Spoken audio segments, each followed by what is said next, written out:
Racing just started with a big boy power break, quickly restart, rushing about the outside. Kapayapaan Anino in the middle portion. Hills Pet comes next, then followed now by Polish Princess, and going along for the first turn with a big boy power Anino in second, and in third comes Kapayapaan running by the release Polish Princess. Then next online now is Hills Pet.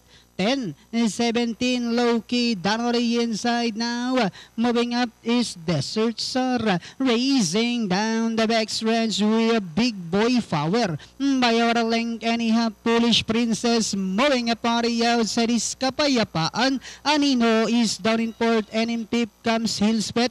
10-17 low-key, Desert Star comes next. Strong and humble our Archangel now racing in less than the fourth turn. We have Big Boy Power. By about ahead, and on the outside is Kapayapaan. Then moving up now is Hills Pet. Polish Princess comes next, then followed now by Anino Low-Key. And they are now entering the home stretch. Big Boy Power, Kapayapaan, Hills Pet. Moving up on the outside, a long shot to take the lead with Hills Pet. A long shot now takes command. Big Boy Power, Kapayapaan, Low-Key. And finally, the program opener, Hills Pet. The second, 10-17, low-key, Kapayapaan, Big Boy Power.